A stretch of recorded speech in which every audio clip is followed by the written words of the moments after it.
All right, good morning, everyone. Today we are working on Algebra 2, Chapter 2A practice test. This is day 2, so we're just finishing the rest of the packet of our practice test. So the last video ended on number 10, so we're going to start here at number 11. So reminder, this is our linear equation section. I'm going to write this again because we had this where we ended in our last video. That point slope form helps us find all of our different linear equations, and it's our go-to to be able to switch around to our standard form or our slope-intercept form. So on number 11, our goal is slope-intercept form. So this is our end goal to get it to look like this. But you are going to start with point slope form. Now we do have an issue right now. I see I have 2 points, so for point slope form, I'm missing my slope. So I'm going to take these 2 points here, and I'm going to find my slope. So reminder, we did that in the last video. So on top, I'm going to take 5 minus 3. On bottom, we're going to have 3 minus -1. On top, that's going to be 2, and on bottom, that's going to be 4. Okay, we are going to reduce that to 1/2. Now from here, as I said, we're going to put this into point slope form. So either point can work. I'm just going to use the -1, 3 only because the numbers are just slightly smaller. If you use a 3, 5, you're going to get the same exact thing. Your work is just going to look a little bit different. So we're going to plug this into point slope form to get us to y equals mx plus b. Okay, so I'm using first point here. So I'm going to say y minus 3 equals 1/2. And then x plus 1. It's plus 1 because reminder we have that double negative here, so that's how that turned into the plus 1. From here now I'm trying to make this look like y equals mx plus b, so I'm going to distribute the 1/2.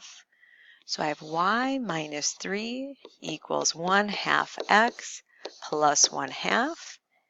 And then my last step is I have to get my y on its own, so I'm going to add 3 to both sides. And when I do that, I now have y equals 1/2 x. I have this 3 plus 1/2, so I'm going to have 3 and 1/2, or 3.5.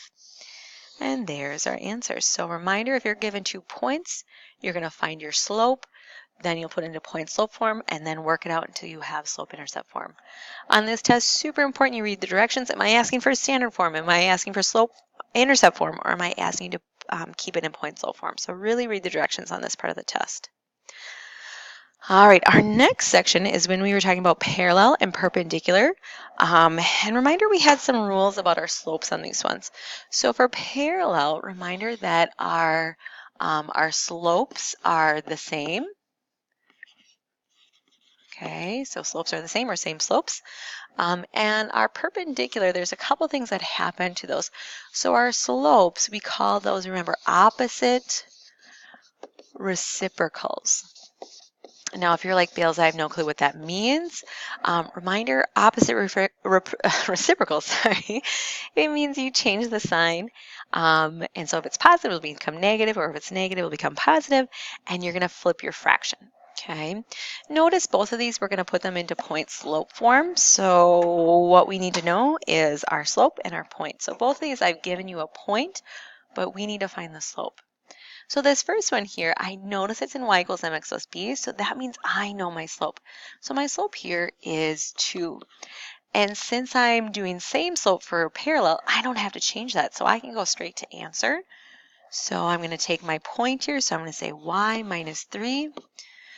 We have our slope, and then x minus -2 or plus 2. It says put it in a point slope form, so we are done. So that was our easy one. Now, our next one, not as easy. This time I see it's in standard form. So right now I don't know my slope. So I have to go back to y equals mx plus b so I can know my slope.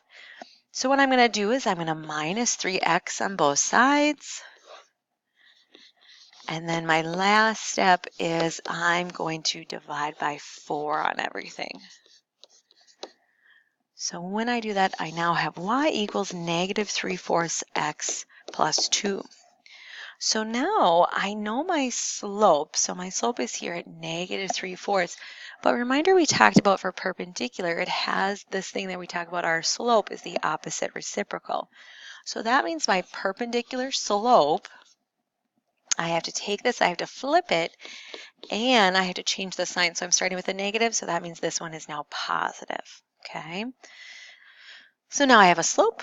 I have a point up here, so now I can write it as point slope form. So I'm going to say y minus -5 or plus 5 equals my slope, and then x minus 1. And there we go. All right, so very important in this section, we notice the difference between our slopes, and we also read directions on what form we have to put it in. All right, we have 2 problems left.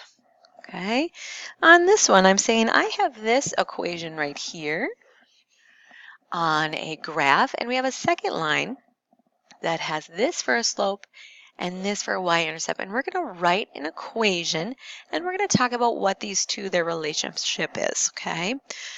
Now, based on what I gave you, I told you the slope and the y-intercept. So if I have a slope and a y-intercept, that means I gave you all the information for our slope-intercept form. So we're going to plug in what we know. So I know my slope is -9/5.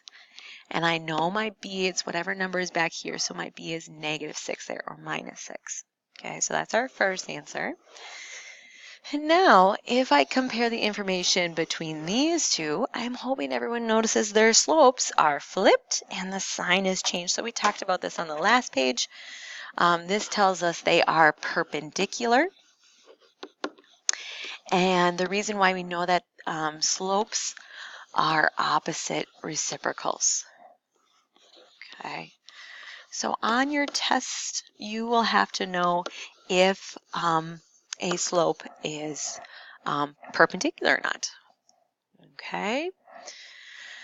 All right, our last problem here. Now, this is a section I have some people who are struggling on and will need to do a little memorizing or a little studying before their test tomorrow. So we're going to find our x-intercept and our y-intercept. Now, reminder, our x-intercept, this is when it's on the x line. So therefore, we're finding our x, and it means our y has to be 0. Whereas the y-intercept, it's on the y line, so that means our x is 0, and we're finding y. So this right here, I need people to kind of study and know the difference between them. X, you're finding x. Y, you're finding y. And then you're going to put 0 in the opposite letter spot. Okay? So let's go in order. I'm going to take my equation here, and I'm going to find x-intercept. Okay?